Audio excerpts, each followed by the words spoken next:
Bishop of Durham, England, Anglican bishop, a prolific writer, recognized globally. He shared two different stories on this passage. And I want to share with you in my own words, not direct quote. First story is about a magazine sold in England where they regularly features cartoon entitled Scenes You Don't Often See. In it, they will have some very sharp comments on the selfishness of modern life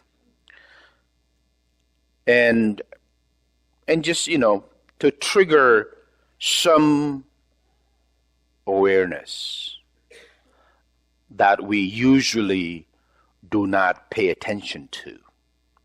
For example, a person buys not one magazine, but two magazines from the homeless person. Who would have thought somebody would just do it? Very unexpected. Very unexpected. Why would somebody just buy two magazines as if this person should simultaneously read two magazines side by side? No.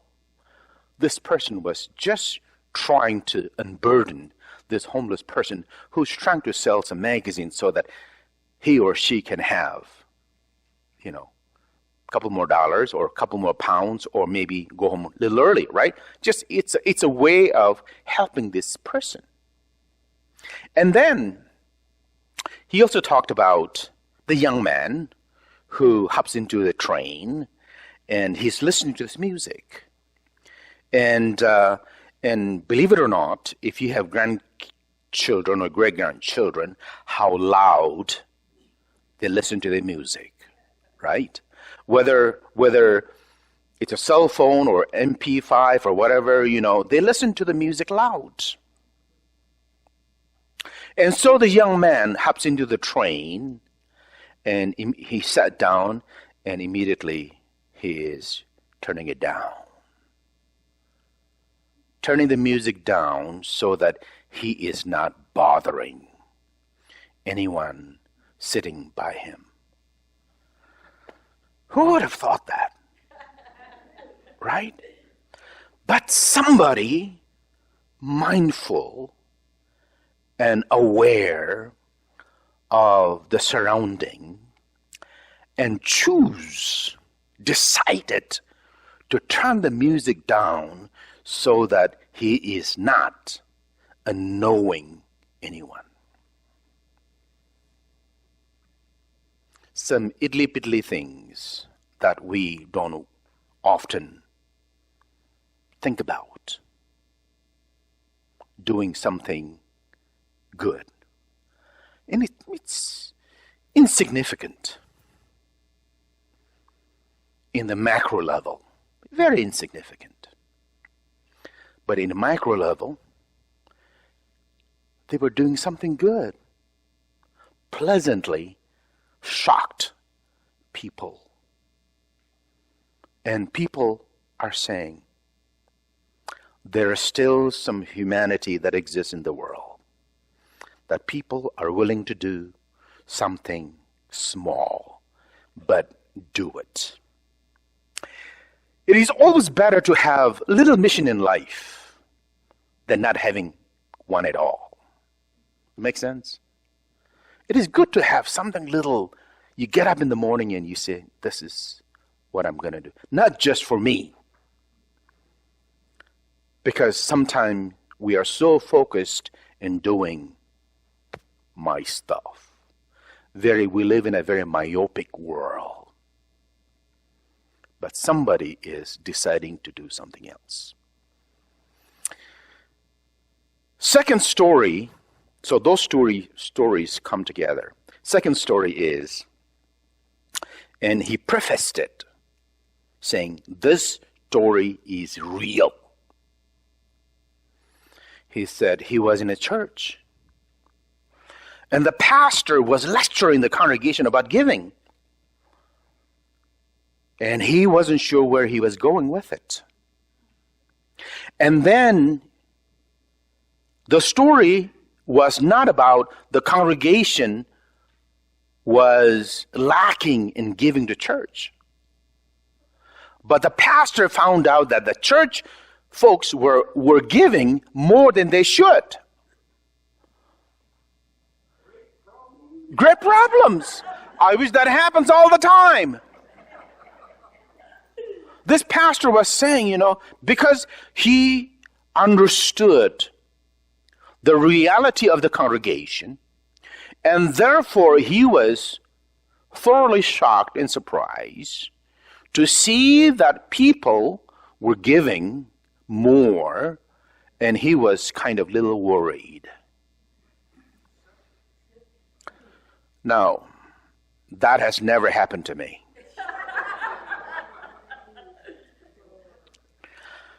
I served 11 different congregations before I came to this church. And none of those churches had surplus of money that will allow me to do things that was needed. In fact, some finance committee meeting I would go, and the finance chair would say, I'm a penny pincher. I count every penny. And so, don't ask, don't spend. Which means finance committee was basically, why are we here, kind of, And then soon later, I've been reappointed somewhere else. Right? That happens in our Methodist system, So these are stories that totally are unheard. But if you look at the history of the church, you will find that every growing congregation, regardless of the denomination affiliation, it is the mission, priority that propels, undergirds the ministry of the congregation. Now, here's a little truth. Mission runs the church, not church runs the mission. Is it sinking from here? It's the mission that runs the church. When you all collected face mask, there was no mission committee meeting, right? There was no church council meeting. It just happened, right? And I said something from the pulpit one Sunday morning, and then start coming. Mission runs the church. If church have no mission, then church dies. It is the mission that stirs the pot of the church and make it run. Now, why am I telling you all the stories? Apostle Paul is talking to Christians at Corinth.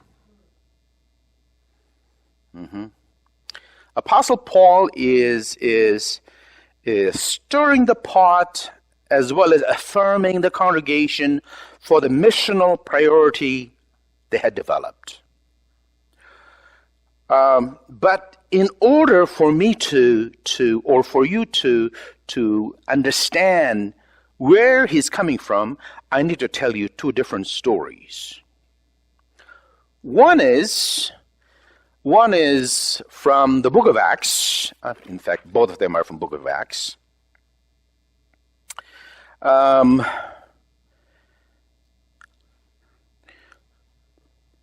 chapter 11, verses 23 to 30, where Agabus,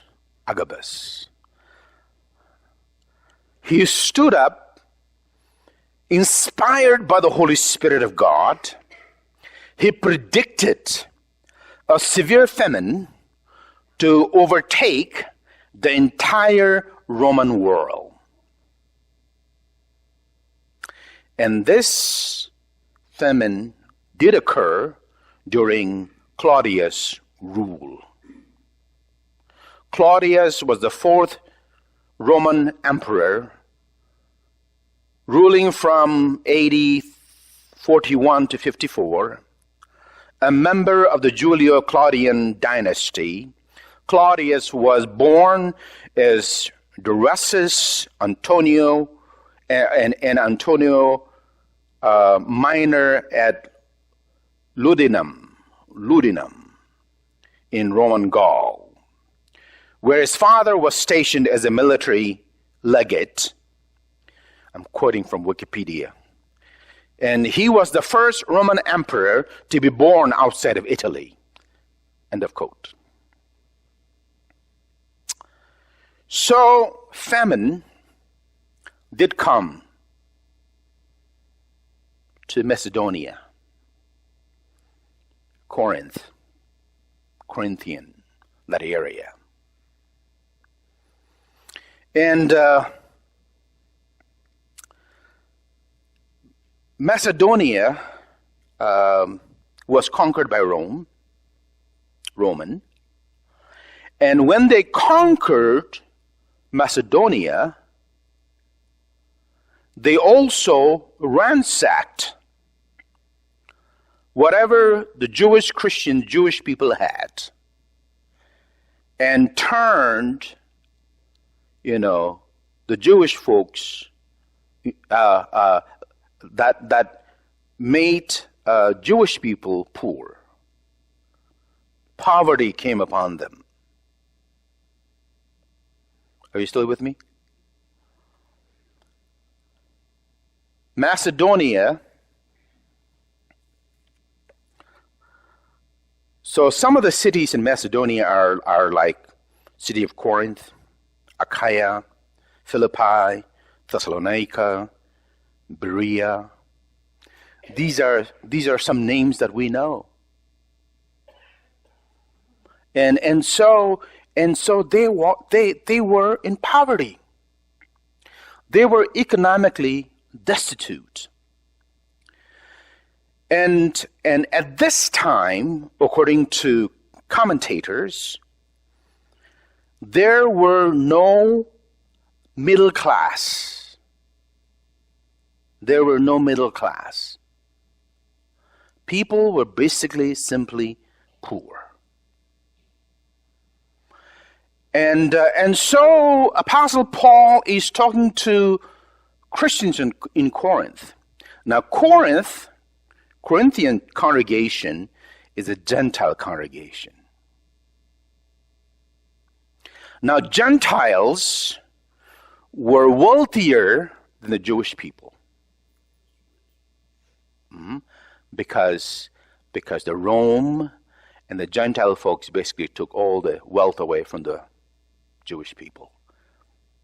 And so the Gentile congregations had money, had wealth. And Jewish congregation had no money. And so Apostle Paul is saying, we need to help those people. In 1 Corinthians, of course, Apostle Paul says, you need to do this. He orders them. But in this text, he says, I am not even commanding you to do it, because I have seen how you have done it. You have excelled so much in so many different ways. And I'm glad to see that you have chosen to support the mission field. Help our Jewish congregation out there. And I just hope what you have determined to give, I hope you fulfill it. You bring it to the end and you give it to them. That's the text. Second story passage that I want you to know is in Acts 16. Apostle Paul and his mission companion arrives in Mysia, and then Paul receives this vision from God. Somebody from Macedonia is calling him to come and help them, right? Acts chapter 16. Please come to Macedonia and help us. And in verse 4, he is recollecting or collecting everything what he possessed, and he's ready to go to Macedonia to help the church that are struggling. Two different passages, which means Apostle Paul really went to Macedonia, and he saw the reality that the faith community here is in economic dire need, and they need to be helped. And so he is writing to the congregations, hey, we need to help them. Mission of God does not come with boundaries or a race attached. And so he's calling the Gentile congregation for unity and saying the Jewish congregation out there that is way out there beyond our border, we are of different race, culture, we speak different language, but they are sisters and brothers. We need to overcome our own prejudice so that we can help this Jewish congregation out there. That is the text. No matter where we are, he is saying God's mission is the priority. And we better overcome all of that and genuinely help support the ministry of that congregation. I think that's a beautiful thing. And I think over the years of our work as a church, we have followed the same vision.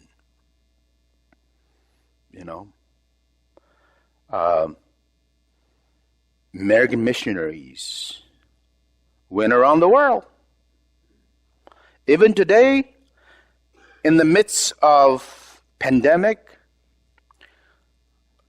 we received a report at the online annual conference from the General Board of Global Ministries that more young people have committed to go on a mission, volunteer mission for 2 years.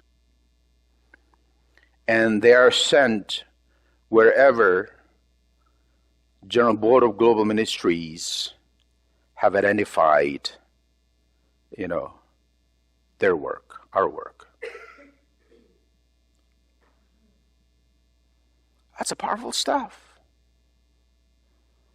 I am the great-grandson of that mission field that somebody cared enough to come and befriend with half-naked people in the mountains of Nagaland, risking their lives because the British told the missionaries, people who live in the mountain are naked and they're ferocious. They might even kill you and eat you. That was just a silly comment, right? They might even eat you. Well, eating part became real. I mean, as far as news is concerned, that news traveled to the United States. That news traveled to Valley Forge, Pennsylvania, an American Baptist headquarters. In 82, 83, I was in Texas and Oklahoma, preaching from the pulpit as well as preaching on the radio. And people will often ask me, do you guys still eat people? Are you still cannibals? And I would tell them, historically, there is nothing about Naga people eating people. It's just some British, leaders made a silly comment that somehow came back home. So mission work, mission has truly stretched congregations, gave new visions. They overcame their fear. And no congregations historically said, we have no money to support you. Congregations always came together to help the mission work. That's what Apostle Paul is saying. And so we should always let the mission dictate the ministry of our church. Does it make sense? Yeah. If we let mission reassess, evaluate who we are, what we are about, and our goals, I think that in itself will revitalize, reinvigorate